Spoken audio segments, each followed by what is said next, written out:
मैं महामुक्त श्रीहर्ष, सृष्टि की माता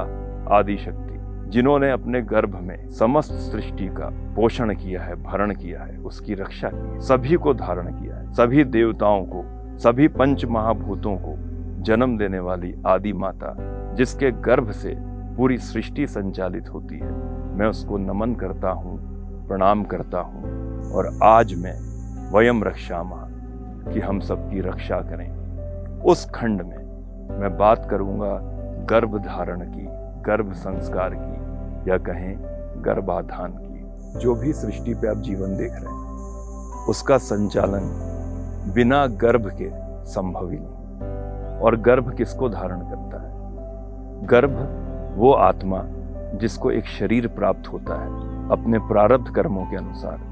वही गर्भ में आकर अपने जीवन का निर्माण करता है और उस सृष्टि की जो क्रम है, जो रचना है, वो आगे बढ़ती है। प्रकृति के तौर पर भी हम देखें तो प्रकृति और पुरुष को भी हमने बहुत करीबी से देखा है। प्रकृति जो कि मदर अर्थ है, वो माता है, उसने अपने गर्भ में समस्त सृष्टि को, समस्त तत्वों को, सारे वन्य प्राणी, जीव जंतु, मानव जाति या जो भी जीवन से युक्त व्यक्ति है, या जो भी ये संसार है जहाँ जीवन का संचार चला आ रहा है, वो सब गर्भ से ही उत्पन्न हुआ है। इसीलिए हमारे वैदिक पुराणों में गर्भ को सीधे तौर पे माता की संज्ञा दी गई है और माता का दर्जा भी सबसे उच्च कोटि पर, सबसे सर्वोच्च स्थान पर रखा गया है। परंतु आज के युग में जो विकास की जो गति जिस तरीके से चल रही है, या हम पंच तत्वों के असंतुलन की तरफ जो बढ़ते जा रहे हैं, तो हम गर्भ धारण के महत्व को भूल चुके हैं। वैज्ञानिक आधार पर गर्भ धारण सिर्फ ऐसा नजर आता है कि जैसे कि एक प्रोडक्ट बनाना हो, उसमें कई तरीके के विटामिन्स डाल दिए जाते हैं, साइंटिफिक टेक्नोलॉजी डाल दी जाती है, और एक हार्ड मास का पुतला जो कि चलता है, संचालित होता है, उसको पैदा कर दिया जाता है और हमारे सामने लाया जाता है। उसके आने के बाद उसके अंदर जो भी चेतना या जो भी आत्मिक गुण है, उसका अभाव देखने को मिलता है, क्योंकि कहीं ना कहीं उसका निर्माण एक मशीनी तौर से आज के युग में किया जा रहा है। दुर्भाग्य की बात है कि गर्भ को धारण करने वाली हमारी माताएं, हमारी जननी जो स्त्री के तौर पर इस समाज में विद्यमान है, वो इसके महत्व को जानती नहीं है, या इस आपाधापी के युग में जानना ही नहीं चाहती है कि गर्भ धारण हमारे 16 संस्कारों में से एक महत्वपूर्ण संस्कार है। ये षोडश संस्कार है। पति पत्नी के बीच में प्रेम जो सबसे महत्वपूर्ण होता है किसी उत्पत्ति के लिए, वो प्रेम आधार होता है। ये एक व्यक्ति को तो ले आते हैं, पर उनकी जो मानसिक विसंगतियां हैं, जो उनके चैलेंजेस हैं, जो उनकी कुंठाएं हैं, और जो कोऑर्डिनेशन का अभाव पति पत्नी के मध्य जो आज देखने को मिल रहा है, उस वजह से वो बच्चा पैदा होते ही तमाम विसंगतियों के साथ इस धरती पर आता है और वहीं से उसका प्रारब्ध तय हो जाता है। वही कमजोरियां धीरे धीरे एक विकराल रूप लेते लेते उसके जीवन के सामने एक बहुत बड़े पहाड़नुमा संघर्ष को खड़ा करते हैं। तो मेरा मानना यह है कि गर्भ धारण को समझने के लिए, पति पत्नी के लिए आध्यात्मिक चेतना को समझना बहुत अनिवार्य है, प्रेम को समझना अनिवार्य है। हमारे वैदिक विधान में साफ कहा गया है कि गर्भ धारण में ग्रह नक्षत्रों का बहुत महत्व होता है। अगर हम प्राचीन समय देखें तो जितने भी महापुरुषों का जन्म हुआ है, वो ऐसे नहीं हुआ है, चाहे वो भगवान राम के तौर पे हों, या जितनी भी बड़ी बड़ी शक्तिशाली विभूतियाँ जो ईश्वर अंश के साथ इस पृथ्वी पर आई हैं,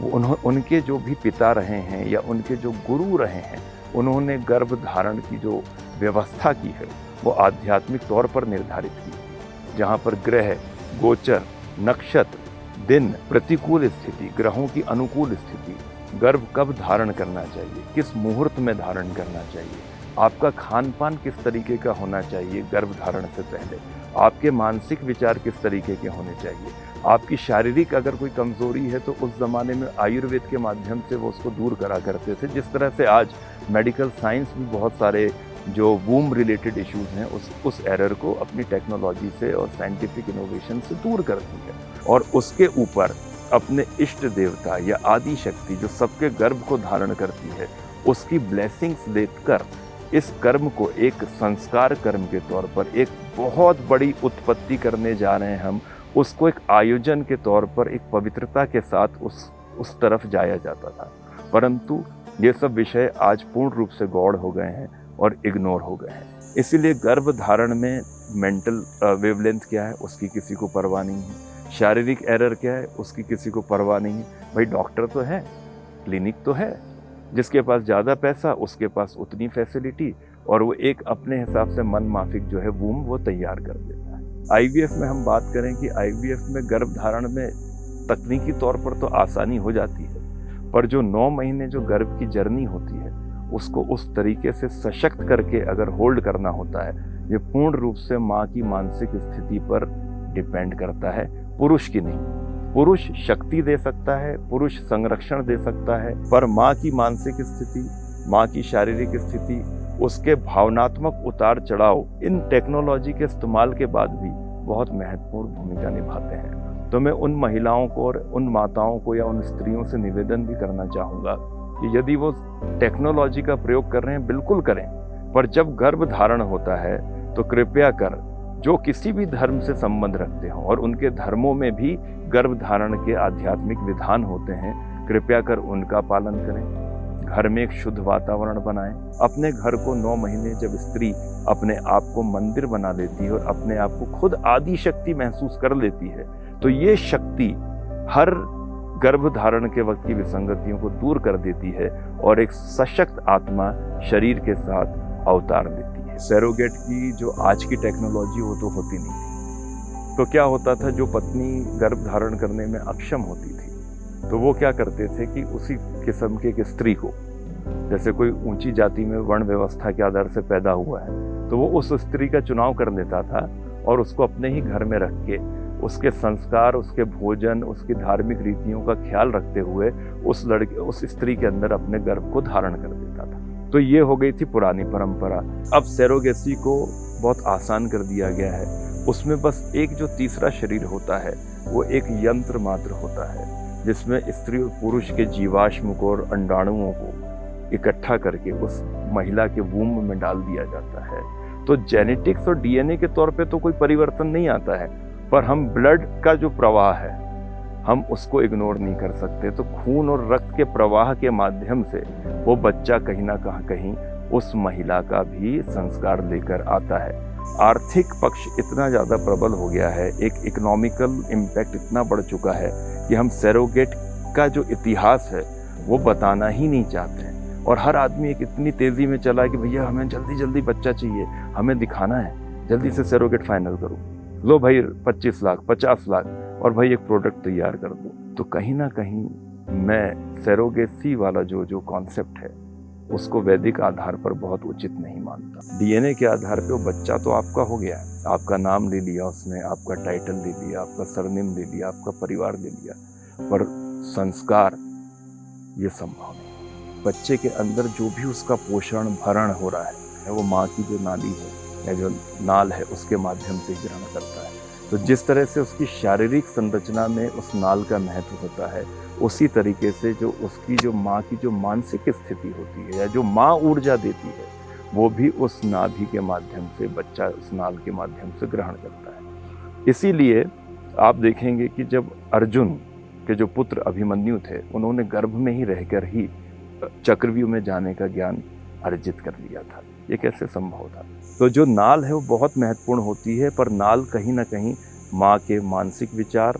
उसके शारीरिक प्रभाव, उसकी सोच, उसकी जो भी मेंटल कंडीशन है वो उसके लिए बहुत महत्वपूर्ण होती है। इसलिए यदि माँ अपनी उस पूरी कंडीशन को एक आध्यात्मिक तौर तरीके से 9 महीने संचालित कर देती है तो वो नाल में एक शक्तिशाली चेतना का अवतरण होता है जो सीधे सीधे शिशु को गर्भ में उस तरीके से उसकी रचना करता है। आम तौर पर जो सोल होती है वो कोशिश यही करती है कि वो अपने उसी परिवार में वापस जन्म ले। वो तब होता है जब पिछले जन्म में उस आत्मा का आपके परिवार के साथ बहुत गहरा नाता हो और वो अपनी इच्छाएं जब पूर्ण नहीं कर पाता है तो वो आत्मा मृत्यु के पहले ईश्वर से यही कामना करती है कि मुझे मेरी अधूरी यात्रा पूरी करनी है। तो वो जो मैनिफेस्ट करते हुए देह को त्यागता है और अगर उसका मैनिफेस्टेशन बहुत तगड़ा होता है तो वो किसी न किसी रूप में उसी परिवार में जन्म लेता है। ग्रहों की गणना के अनुसार जब हम गर्भ धारण करते थे तो उनको ये भी मालूम होता था कि 9 महीने वो किस नक्षत्र के वक्त या किस तिथि के वक्त उसका आगमन हो सकता है। उसके आगमन में ऊपर नीचे हो जाता था, क्योंकि उस वक्त सी सेक्शन जैसी जो टेक्नोलॉजी है वो आई नहीं थी। अब आज क्या हो गया है कि हम बच्चे की 9 महीने की तो जर्नी पे ध्यान नहीं देते हैं, बस तिथि निकाल देंगे। आपने अपने डॉक्टर को बोल दिया कि भाई मैं तो आज ही सी सेक्शन करूँगी, आज फला फला ग्रह जो है वो मेरा बच्चा जो है बड़ा महान बनेगा। ठीक है, वो ग्रह लेकर तो आ गया, उस ग्रह ने तो उसको सपोर्ट किया है, पर उसकी सोल और जो उसकी शारीरिक संरचना अगर कमज़ोर हुई है तो वो सपोर्टिव ग्रह भी जो है वो अपना पूर्ण फल नहीं दे सकता।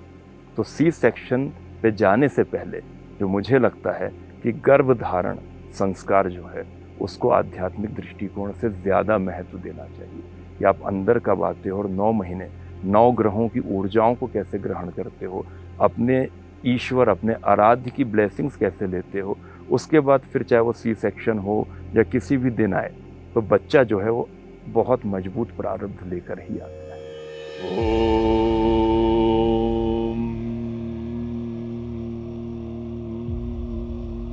सर्वे वै देवा देवी मुक्तस्तु कासितं महादेवीति सा ब्रवीत अहं ब्रह्मस्वरूपिणी मत्तः प्रकृतिः पुरुषात्मकं जगत्शून्यं च अहमानन्दानानन्दौ अहं विज्ञानाविज्ञाने अहं ब्रह्मा ब्रह्मणि वेदित्वये अहं पञ्चभूतानि अहं खिलं जगत् वेदोऽहं विद्याहं अजाहं न जाहं अधश्चोर्ध्वं च तिर्यक्चाहम् अहं रुद्रेभिर्वसुभिश्चरामि अहमादित्यैरुत्विषु देवैः अहं मित्रावरुणावुभौ बिभर्मि अहम् इन्द्राग्नि अहम् अश्विनावुभौ अहं सोमं त्वष्टारं पूषणं भगं दधामि अहं दधामि द्रविणं हविष्मते सुप्राव यजमानाय सुन्वते अहं राष्ट्री संगमनिवसुनां चिकितुषी प्रथमा यज्ञायानाम् अहं सुवे पितर्मसि मूर्धन्वं योनिर्पस्वन्तः समुद्रे य एवं वेद स दैवीं सम्पदमाप्नोति ते देवा ब्रुवन् नमो देव्यै महादेव्यै शिवायै सततं नमः। नमः प्रकृतये भद्राय नियता प्रणता स्मतां तामग्निवर्णां तपसा ज्वलन्तीं वैरोचनीं कर्मफलेषु जुष्टां दुर्गां देवीं शरणं प्रपद्यामहे सुरानाशैत्रे ते नमः। देवीं वाचं जनयन्त देवास्तां विश्रूपः पशुवदन्ति सा नो मन्द्रेशमूर्जं दुहाना धेनुर्वागस्मानुसुष्टुतैतु कालरात्रितिं ब्रह्मस्तुतां वैष्णवीं स्कन्दमातरं सरस्वतीमदितिं दक्षदुहितरं नमामः पावनां शिवां महालक्ष्मै च विद्महे सर्वशक्तै च धीमहि तन्नः देवी प्रचोदयात् तदितिर्ह्यजनिष्ठ दक्ष्या दुहिता तौ तां देवान्वजायन्त भद्रां मृद्बन्वः कामो योनिः कमला वज्रपाणिर्गुहा सा मातृश्यवा भ्रमिन्द्रः पुनर्गुहा सकला मायया च पुरुच्चैषा विश्वमाता धीविद्यो।